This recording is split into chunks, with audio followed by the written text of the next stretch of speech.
ये छोड़ दीजिए, लिंचिंग विंचिंग हो रही है कोई बात नहीं, मगर जो लोड है आपके ऊपर कट्टर हिंदू बनने का, उसकी कीमत आपकी आत्महत्याओं से, आपकी नौकरियों से, आपके डे टू डे की जो सुरक्षा है। अगर योगी आदित्यनाथ जी की रैली में कहा गया था कि मुसलमान औरतों को कब्र से निकाल के उनका बलात्कार, का भी बलात्कार हो रहा है, ये नहीं था स्कीम में। स्कीम में सिर्फ मुसलमान महिलाओं का बलात्कार था, मगर धोखा हो गया। आपको पता है दिव्यांगों के साथ क्या हुआ? खत्म हो गया उनका कोटा नौकरियों में। अग्निवीर के साथ क्या हुआ? जो नौजवान अपने जिस्म को इसलिए तराश रहे थे, संवार रहे थे, मजबूत कर रहे थे कि 18-19 हज़ार रुपये की नौकरी में वो देश के काम आ जाएंगे, उनसे छीन लिया गया। सादा किस्म के शरीफ से लोग घर आते थे, 100 रुपये का चंदा मांगते थे आरएसएस के। मेरा सवाल उन्हीं लोगों से है कि आप आरएसएस से ये पूछिए कि आपका आदर्श भारत कैसा था। गौ रक्षक के एक झूठे प्रपंच से शुरू हुआ, या कहना चाहिए लव जिहाद के झूठे प्रपंच से शुरू हुआ कार्यक्रम मुसलमानों की हत्या का, अब वो इतना कॉमन प्लेस है कि वो सिंगल कॉलम खबर नहीं है, उसके लिए कोई फेसबुक स्टेटस नहीं लगाता है, उसके लिए किसी भी तरह का कोई जंतर मंतर नहीं है, कोई प्रेस क्लब ऑफ इंडिया नहीं है। 2014 के बाद का भारत अगर आपको अलग से चिन्हित करना है तो सिर्फ इस तरह से करिए कि ये आरएसएस का भारत है।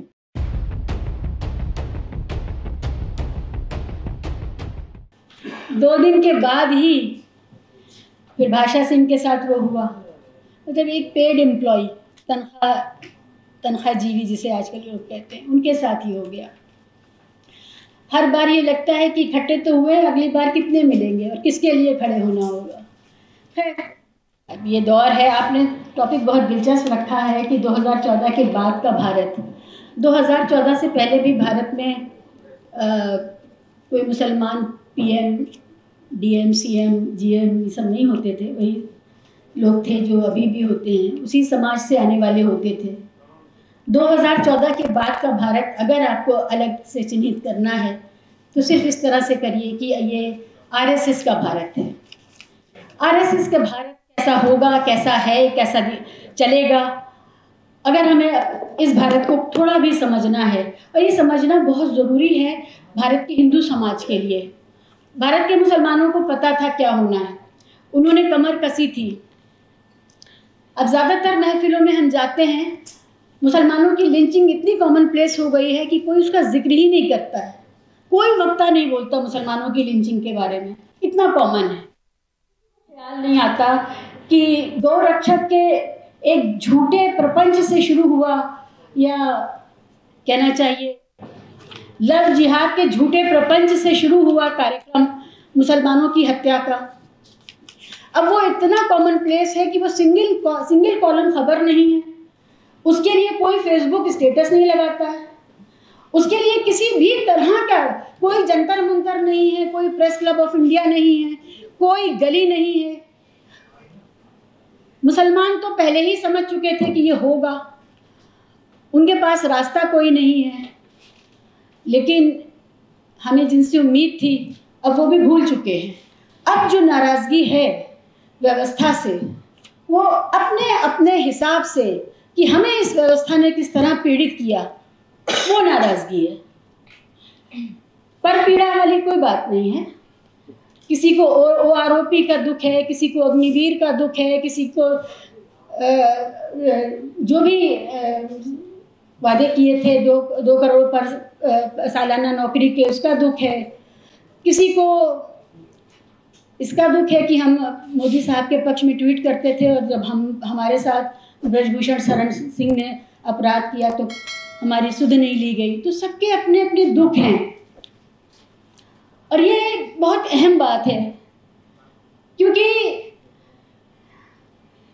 अभी बात कर रही थी यादव साहिबा और अशोक साहब भी बात कर रहे थे कि बहुत कुछ अच्छा भी हुआ है, या अशोक ने कहा कि बहुत सादा किस्म के शरीफ से लोग घर आते थे, 100 रुपये का चंदा मांगते थे आरएसएस के। मेरा सवाल उन्हीं लोगों से है कि आप आरएसएस से ये पूछिए कि आपका आदर्श भारत कैसा था। आपने हमें जो सपना बेचा था स्वदेश का, और उस राष्ट्र का, हिंदू राष्ट्र का, जहाँ पर हिंदू सुरक्षित होगा, जहाँ पर हिंदुओं के कारोबार सुरक्षित होंगे, जहाँ पर जो भी संसाधन, प्राकृतिक संसाधन हमारे पास हैं भारत के, उनसे ये देश चलाया जाएगा। मैं खुद अपनी रिसर्च के सिलसिले में कई बार केशव कुंज गई हूँ। वहाँ जो लोग वहाँ मिलते थे, बड़े सादे से, झीनी सी सूती बंडी पहने हुए, बेहद ही गहरे जिस्म वाले, सादगी से कुछ काम करते हुए तख्त पे बैठे हुए। लगता था कि ऐसा भास होता था कि शायद वाकई देश के लिए 2 कौर कम खाते हैं, इतने ज़्यादा वो देश के लिए समर्पित लगते थे। मगर हुआ क्या है, ये देश, मतलब आप 11% का जो उछाल है आत्महत्याओं में, उसमें अब किसान नहीं है, अब उसमें मध्यम और छोटा व्यापारी है, हिंदू है, उसमें इस देश का युवा है जिसके पास कई बार महंगी इंजीनियरिंग की डिग्री भी है या आईएएस एस्पिरेंट है। तो ये सारा कुछ जो मलबा है आरएसएस के भारत का, ये किस पर गिर रहा है? मैं सोचती हूँ इसी पर बात हो जाए। तो वादा क्या हुआ था और मिला क्या है, ये जो फ़र्क है। भाषा हमारी चुरा ली गई, हमारे पास जो भाषा थी उसके मायने बदल गए। हर कार्यक्रम सरकार का जो उसको नाम दिया जाता है, आपको लगता है शायद देवों के यहाँ से उतरा हुआ नाम है। दिव्यांग, महिला शक्ति वंदन, अग्निवीर, यू नेम इट, जितने भी नाम हैं योजनाओं के, मगर ढाक का 3 बात कुछ होता नहीं है उसमें, बल्कि वो आप जो था वो छीनने के लिए है। जब हमारे नेता बात करते हैं, भाषण देते हैं इन नामों के साथ में और योजनाओं को, तो पृष्ठभूमि में तो मंदिर के घंटे बजने लगते हैं। इतना सात्विक, इतना दैवीय होता है सब कुछ। मगर जब आप उसको आपको पता है दिव्यांगों के साथ क्या हुआ? खत्म हो गया उनका कोटा नौकरियों में। अग्निवीर के साथ क्या हुआ? जो नौजवान अपने जिस्म को इसलिए तराश रहे थे, संवार रहे थे, मजबूत कर रहे थे कि 18-19 हज़ार रुपये की नौकरी में वो देश के काम आ जाएंगे, उनसे छीन लिया गया। अब कोई वो जो एक्स सर्विसमैन की पत्नियां होती हैं या जो उनका परिवार होता है, और मैं खुद मिनिस्ट्री ऑफ डिफेंस में थे, मेरे फादर, तो हम लोग कैंट में रहते थे, बड़ा प्रिविलेज लगता था। वो सब कुछ खत्म हो गया। आपको हथियार चलाना सिखा करके, आपको विजयवर्गीय ने कहा था कि इतने दफ्तर खोले हैं बीजेपी ने, वहाँ पर दरबान चाहिए होंगे, गार्ड्स चाहिए होंगे, ट्रेन गार्ड्स मिलेंगे, सरकारी पैसे से खर्च से तैयार किए हुए ट्रेन गार्ड्स जो हैं वो सेवा देंगे वहाँ पर।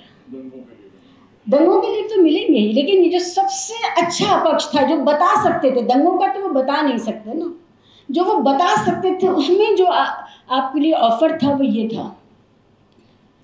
तो सवाल यही है कि चलिए छोड़ दीजिए, लिंचिंग विंचिंग हो रही है, कोई बात नहीं, मगर जो लोड है आपके ऊपर कट्टर हिंदू बनने का, उसकी कीमत आपकी आत्महत्याओं से, आपकी नौकरियों से, आपके डे टू डे की जो सुरक्षा है।